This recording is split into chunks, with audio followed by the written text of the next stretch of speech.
what I often do is level match their sausage to where I am now, and consolidate that as a quieter sausage, if that makes sense to you. A chipolata, if you will. Welcome to the Production Expert Podcast. I'm Ashea, and that was Grammy-winning producer and mixer Matt Lawrence. This is part 2 of our conversation, so listen on for more interesting, insightful mixing tips. This podcast is sponsored by Genelec. If you've ever been disappointed with the way your mixes sound on other playback systems, then check out Genelec's Unio monitoring ecosystem. By providing a seamless bridge between loudspeaker and headphone monitoring, Unio allows you to quickly create great-sounding mixes that translate consistently wherever you choose to work. No more guesswork, no more surprises. Just truthful, accurate audio monitoring from stereo to immersive. To find out more, visit genelec.com/Unio, spelled UNIO. Your mixes will thank you for it. I think you referred to the fact that the artist isn't in the studio anywhere near as much as they were. Really not, no. How does that affect things? Each artist and each session is a bit different, but they're often not in the country anymore, are they? You know, technology has meant this is possible. Yeah. The band might be now living in different continents. That is not unheard of. It definitely affects things. I think the days of, say, the Metropolis model or the big analog desk format where you would mix for the day and you would finish the mix at 1 o'clock in the morning, you'd be printing the master. But the important thing is that everybody who had creative sign off on that was present. So it was done. Yeah. Anybody who needed to have an opinion had been there because they kind of had to be. We all knew that a recall meant booking a studio again for the day. It was quite expensive, you know. Yeah. How much do you want to turn that hi-hat down? It's going to cost you $2,000. Suddenly, you know, so people focused more. I find when you're sending files around, people, you know, you suddenly hear people say, oh yeah, I know I was listening on these crappy headphones, or this, oh, I haven't got my proper speakers. I'll just have a listen on this crappy stereo. And you sort of think, all right, because you're in the countryside somewhere, but you're not, you know, you're supposed to be judging this mix. That's a really good point as well. And it's like when I spoke to Andrew Sheps, I know you said you'd listened, so you probably remember this. Fantastic font of knowledge on great many things, that man. Yeah. He said that sometimes, you know, obviously the client's always right. And if they want something done a certain way, then they get it done a certain way. Yeah, we'll say that on this podcast. The client's always right. Yes. But, you know, it's like sometimes when there's not that in-person interaction, people can really take the mickey, if that makes sense. Because it's sort of, it's like being online without a face, you know? You think, oh, well, I just want it done like that. Oh, I just say that. And then, oh, actually, I've changed my mind. Oh, I just send another message to completely changed my mind. Yeah. Or you suddenly are aware that you're making mix revisions for this person's girlfriend or boyfriend or mum. Yeah. It's like, this isn't, you know, you suddenly sense this isn't you saying this. This is your mate now that I'm doing mix revisions for, which is fine. But if that person was so important to the creative process, I'd have drawn them into the inner circle at the start. Yeah. That's quite frustrating when that happens. It can be. And has that happened a lot to you? Not a lot. And I can sniff it out immediately. When it's something that wouldn't have come from them, it's like, okay, that's fine. You sort of try to have a chat at the start. It's like, look, who are we making this for? You know, is it just me and you, for example, if it's one artist? Or, you know, who are we trying to make this for? Who are we trying to make sure we're happy? Because if you play somebody a record and say, what do you think of this? I've finished it. You'll get one answer. Yep. But if you say, what do you think of this? It's nearly finished. You'll definitely get another answer. Everybody has an opinion. Yeah. That's really, so there's a sort of psychological aspect happening there where they feel like their input is required because it's only nearly finished, right? Absolutely. Absolutely. The door is open for them to say whatever they like. Yeah. And sometimes it's completely fundamental. Yeah. So have you noticed a difference in mix? Obviously, mix, you know, preferences have changed a lot. But in terms of feedback, have you noticed a sort of different requests as the years have gone on? Yes and no. I guess people now listen on headphones. Some people will only listen on headphones, on Apple earbuds. So requests are very detailed, and a lot of it's about clicks. There are more clicks than ever. There seem to be clicks everywhere because we do so much editing, or they're highlighted by earbuds more than speakers. I don't think I'm generating any more clicks than I ever did. They just seem to come. I'm pretty careful with all my clocking, and that's a bane of my life. I think some of the fundamentals are the same. Turn me up. Some artists are turn me up, and some are turn me down. They always have been, and there will always be people that way. So just painfully loud. That's a problem.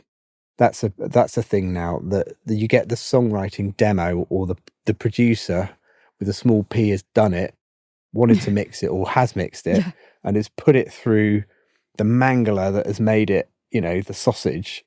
And there's always something exciting about that, but it can't be that loud. We all know it can't, but coming down from that volume is incredibly hard. What I often do is level match their sausage to where I am now, and consolidate that as a quieter sausage, if that makes sense to you. A chipolata, if you will. I love these sausage references. And then I send that and say, please delete all other mixes that you've had. This is your new reference, which is at the same volume as my mix. And please compare these two like this. That's been effective in the past for me. Yes. Because once you're chasing the volume, it's tough. You're just playing hide the distortion. Exactly, and it's not really mix. It's not really looking at the mix. It's like obviously a loudness war situation, which is where can we hide the distortion that's going on here? And of course, there's an exciting thing about it, but it can't exist like that usually, can it? It's just not right. Absolutely not. So I'd like to get into. Did we speak about the zoom out and the perspective thing as well? Because not really. I think, and we touched on it, but I think a way that I am able to do that, and a day in the life now, after I've turned my alarm off, turned my lights on, as I mentioned to you before the podcast, turned my heater on because the studio is either far too hot or far too cold. Oh my goodness. One day either side where it's perfect. And then I'll kind of start mixing. Maybe I'll go and get a coffee. We don't work on one project anymore at the same time. I'll have 5 or 6 things on the go. And if I get fatigued on this one thing, I just load a different song from a different artist. And it gives me fantastic perspective change. It's brilliant. And I'm able to work straight away with new perspective. It's amazing. I mean, I do worry about the palettes. If I go from a folk thing to something dancey, does the fact that the dancey thing now is bombastic make me think, ooh, turn it down, or vice versa? I don't know, but I think I've got a good barometer there. But I being able to work on sometimes 5 different songs in a day, perhaps, and maybe I just do an hour on one of them. But it's amazing perspective. It's like sometimes I'll load a song up and just do one little thing. But I'd never have got to that thing unless I'd opened that song that day. The Production Expert Podcast is made possible using the new Source Nexus suite from Source Elements, the professional way to collaborate over the internet, along with high-definition, low-latency audio and video. Need to record an interview or a podcast, or collaborate with others for songwriting, review and approval, remote editing, and more. With Source Nexus Suite, using any browser, you'll get studio-quality audio and video, along with custom-built tools for seamless integration with your DAW. Pricing starts at free. Get your account today at sourceelements.com. Do you know, I really like that as well. And I think that can be a lot more productive than maybe spending all day obsessing. Because when we obsess over things, it's like, again, it's that zooming out situation, isn't it? Because sometimes we don't have all the time in the world. Nothing's ever going to be absolutely perfect. And so sometimes I find if you hyper focus and you have so much time, like a whole day to spend on a mix, and you don't do anything else in between, you can just get too involved and too into the details. And then it does take you stepping out and going, okay, I need to, get all these levels right. I need to get everything actually listen worthy because people are coming in to listen. And then it just shows you what's actually important. And, oh, okay, so that could come up. But you're saying that just having all of these different sessions, even though you're by yourself, is actually really good for perspective. Really good. Yeah. It's a whole new listen. And with that, if you, the wormholes that we go down, make sure you've got the mix ready. If you're going to do that, like, get the balance right first so that if they do walk in, it's right. Those wormholes, it's hard to identify when you're in one, but I've witnessed as an assistant so many of them that I have a very good spider sense for them now, I think. Yeah, that's good. Well, so actually on that, with that, the wormholes or the very complex vocal arrangement that took you a week to do, it's really important to know when the next thing somebody tries that took 6 seconds is better, and you have to choose that over your week-long opus. Yeah. That's a real skill, because as a younger person, I used to try and hang on to these things and shoehorn them onto the record or in somehow, but it took me ages. No, the thing he just did without breaking a sweat is just so much better. Yeah. Just delete that. It's never going to make it to the record. Get over it immediately and move on. Yeah. And I don't know how, but I'm now there, completely able to just gone, delete, next, that's better. Absolutely. Not getting too attached to, one mix or one idea and stuff. I find that.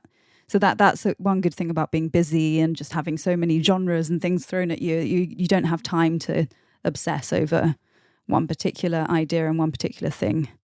Agreed. Yeah. Yeah, cool. In terms of, because obviously you've had an incredibly successful career so far, what has helped you, would you say, navigate the industry? Is it your people skills? Is your technical skills, both? I think both. And we sort of touched on this a bit before we did this. So you have to have the technical skills, I believe. For me, having those is important. But I used to think that was 60-40 with people skills, or the technical skills were definitely more important. People skills were important.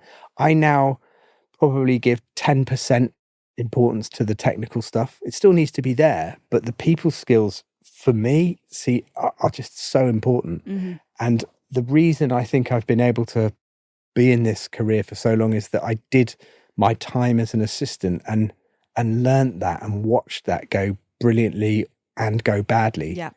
And you really learn. But it doesn't translate always to the rest of life either.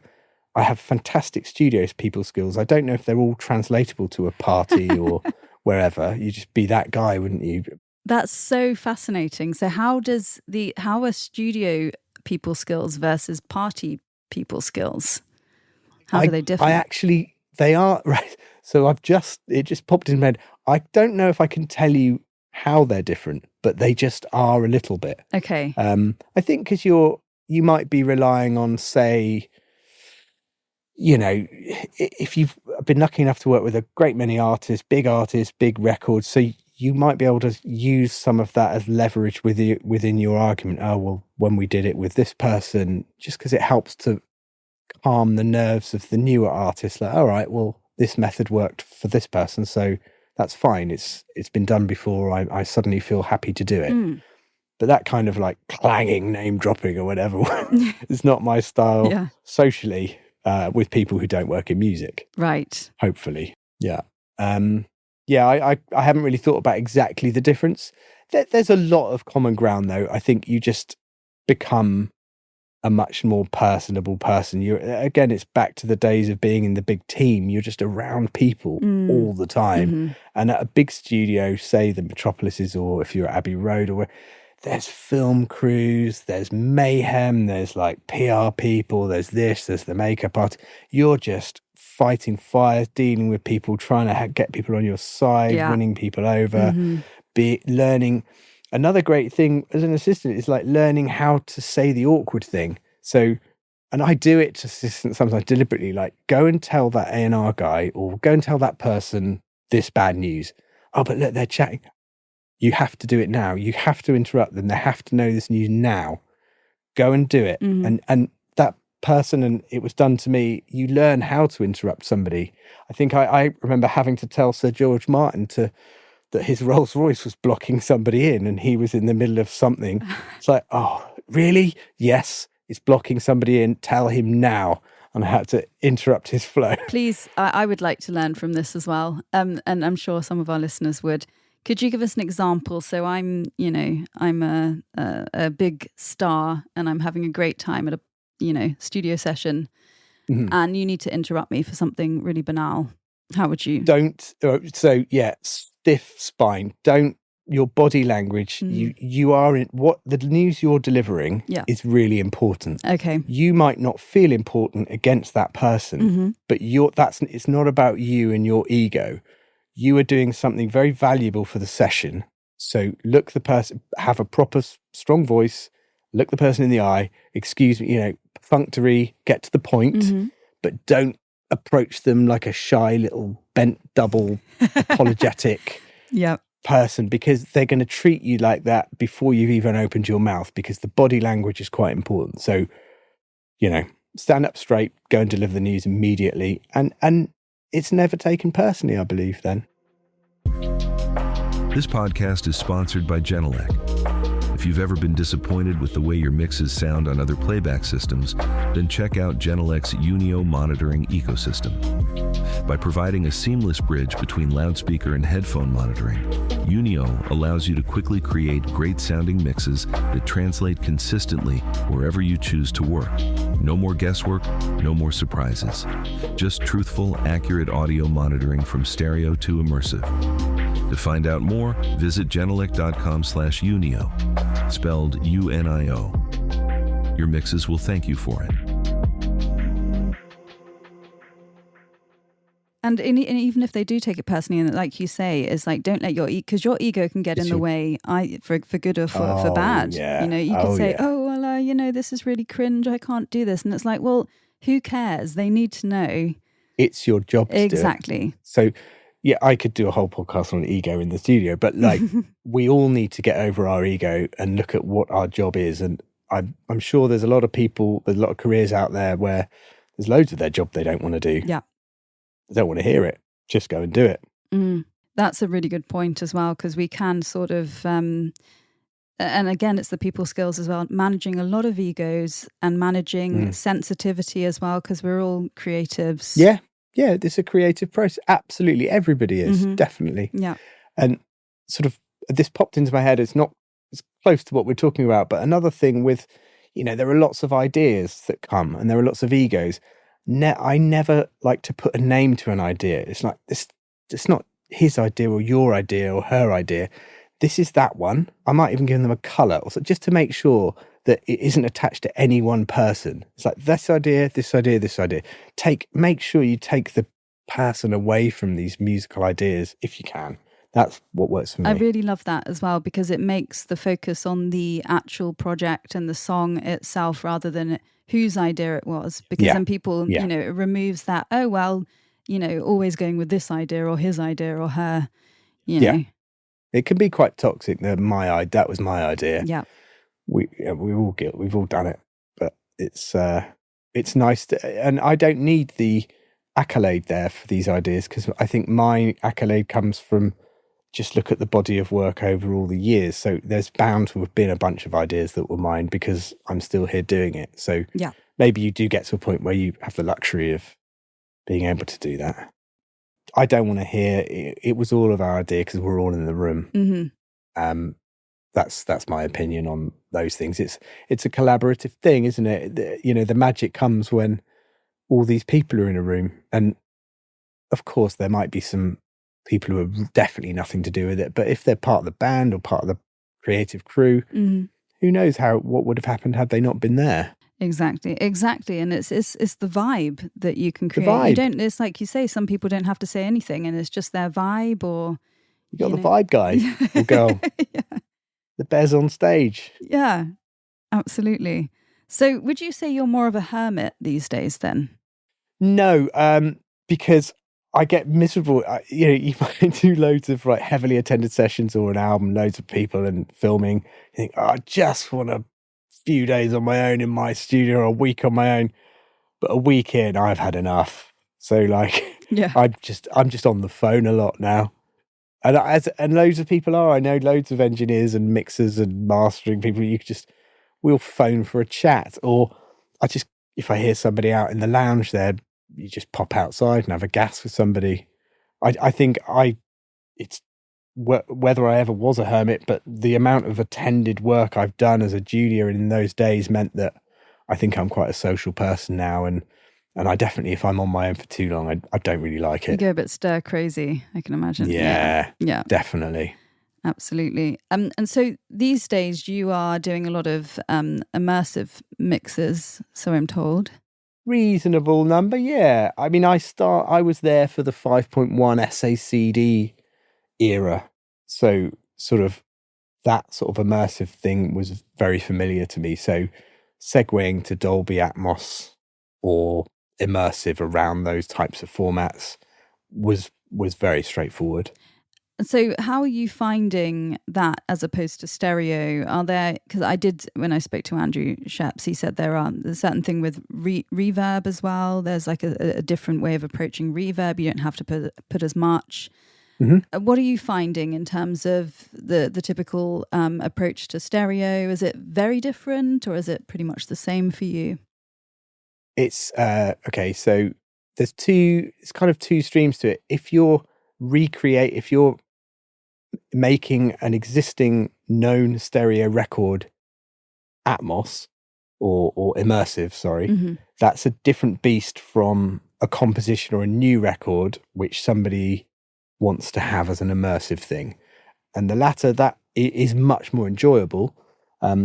Splitting an existing record into Atmos, you're kind of or immersive, you're kind of constricted a little bit, because obviously it has to fold down exactly. Mm-hmm.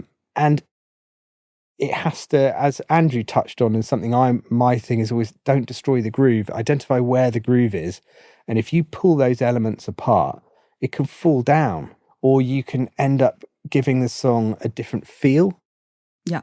To that the artist wanted. You might accidentally completely change the feel of the song. And who are you to do that? I think I prefer immersive mixes to be immersive. I hear a great many of them that somebody said to me, Stereo Plus, where they've kind of got the record on the front wall, and then some of the obvious zingy bits fly behind you, and maybe there's an arpeggio behind, and, stuff's pulled out a tiny bit. I sort of think, well, if you're going to do it, do it. Have the confidence to at least make it immersive and grab us. So give me an example of what you mean there. If you can. Well, some of mine, I like to just pull the music out right into the room. Okay. So a lot of immersive mixes, I'm not going to name specific ones, but it's just the record with certain things flying behind you, or a bit of reverb behind you. And you could listen to a load of Andrew Sheps immersive, actually. Is it Low that he's just done? Go listen to that. I'll push his over mine. Like, that is super immersive. I'm not sure it was composed to be immersive, but you're definitely feeling things coming at you from everywhere, but very tastefully so. Yeah. Not gimmicky. That's a really good one for people to go and have a listen to, I think. I mean, that's thank you for I'm sure on behalf of Andrew Sheps. I'm sure he's very happy that you say that. But yeah, now we've got this tool, the immersive tool. It's fun to play around.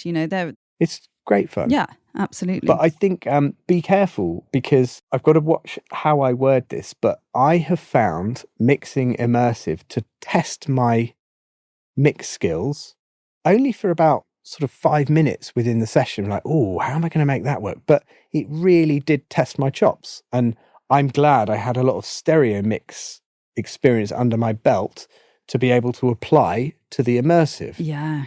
Now, there are many people who are mixing immersive who haven't had that luxury. And all I'm saying is, I think I'm a better immersive mixer because I'm coming to it from a place of having mixed stereo to a decent level. And take that however you will, The Production Expert Podcast is made possible using the new Source Nexus suite from Source Elements, the professional way to collaborate over the internet, along with high-definition, low-latency audio and video. Need to record an interview or a podcast, or collaborate with others for songwriting, review and approval, remote editing, and more. With Source Nexus Suite, using any browser, you'll get studio-quality audio and video, along with custom-built tools for seamless integration with your DAW. Pricing starts at free. Get your account today at sourceelements.com. That's a really good point, and I'm sure that if I were to be teaching, I can imagine that students learning immersive mixing would have to learn stereo to begin with.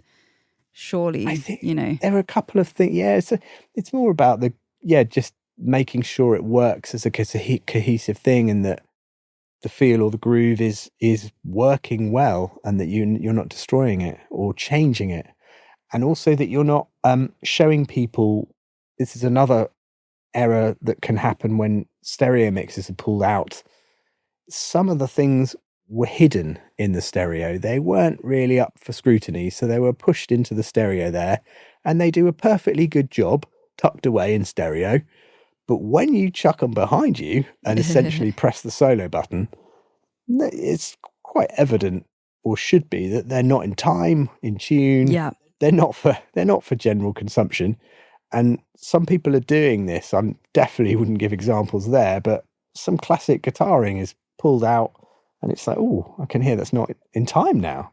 I never noticed in the record. See, that's fascinating, and it's making those decisions as well, especially if they're well-known records. Yeah, it's often not artist attended, or the artist signs off on the binaural version only, or some kind of immersive 2-channel version, and they're not hearing what you've done with this 714, 914 room, and they may well not agree, and it's a bit, I don't know, making big decisions like that, pulling things that may not quite be right, when it's left to a guy who hasn't had the experience in a studio of knowing when an artist would not want to show that to everybody, can be a bit touchy. Yeah, and it also goes back to the groove as well, because how many times do you hear a guitar part, a rhythmic guitar part that was really tucked away in the stereo mix, and if you bring it out, it can completely change the groove of the song, and so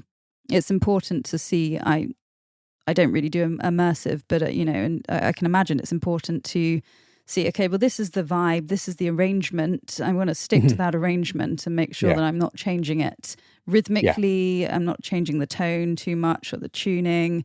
I'm just making it immersive, because that's the job, isn't it? Just making it more, immersive,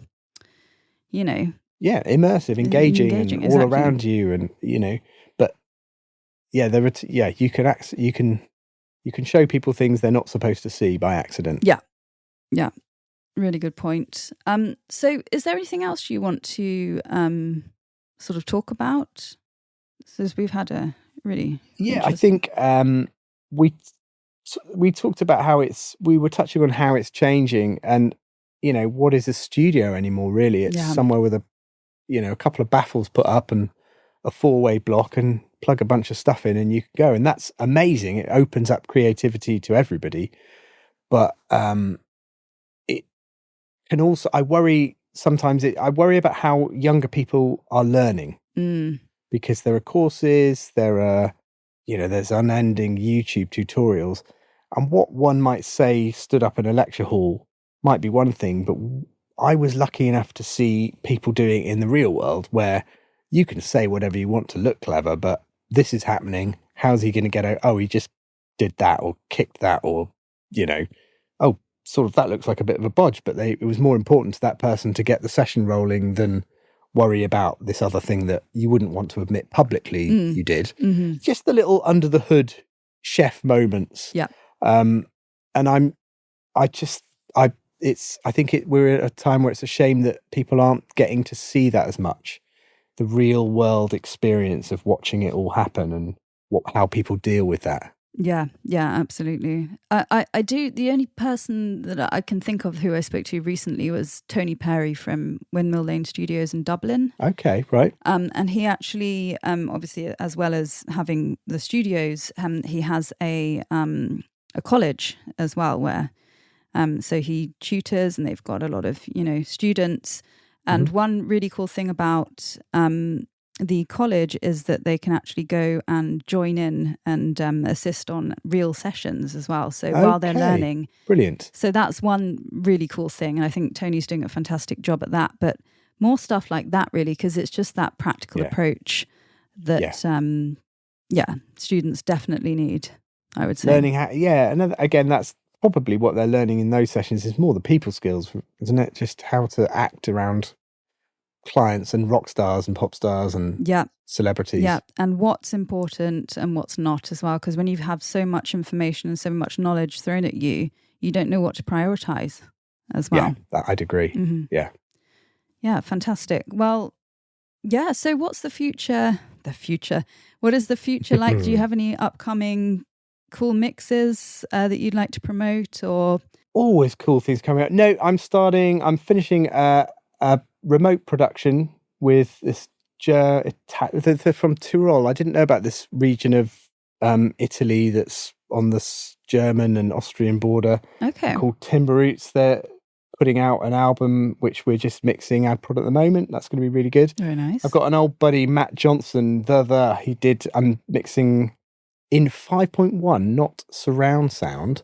A live show, I believe, soon for him, because I do a lot of live stuff, including what's exciting to me is sometimes I get dragged into Glastonbury to help. Oh, nice. Sit with the BBC, because each of those guys have got 10 bands to do in a day. They're not going to know the nuances of the song. So I get to really spend time with the band, learn about the set and where things are and how it all works, and then sort of sit there almost like a co-pilot, which is more and more popular now. The mix is now, there's often somebody from the band or somebody like me there making sure the various things are hit. So nice. Gearing up for festivals, like doing that as well. Oh, that sounds exciting. Yeah. Fabulous. Well, yes. That sounds really good. And do you have a find of the week or anything you'd like, a little tip or anything you'd like to share? A find of the week. Yeah.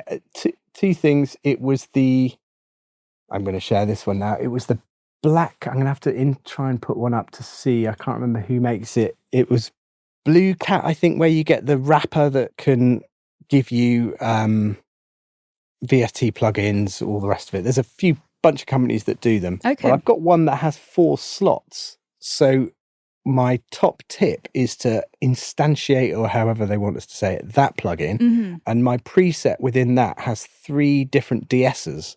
So I use the soft tube one and a couple of fab filters just at different frequencies. Like with all these things, I like to tickle rather than have one doing all of it at one frequency. So I can have my 3 DSs working all slightly differently, but only tie up one slot.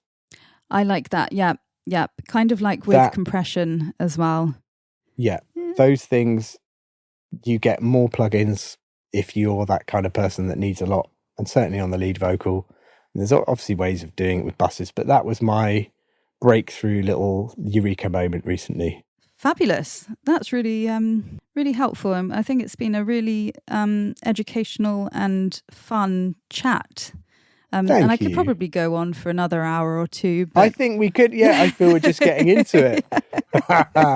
Another time. Do you know what? You'll have to come on because we'll have to come back and continue this chat because there's so much to talk about. Brilliant. Thank you so much, Matt. Thank you. It was great fun.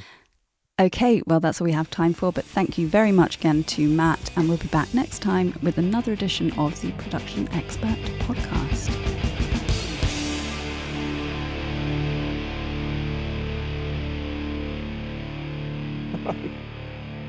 Okay, we'll come out of record. Okay. Spacebar, hold on.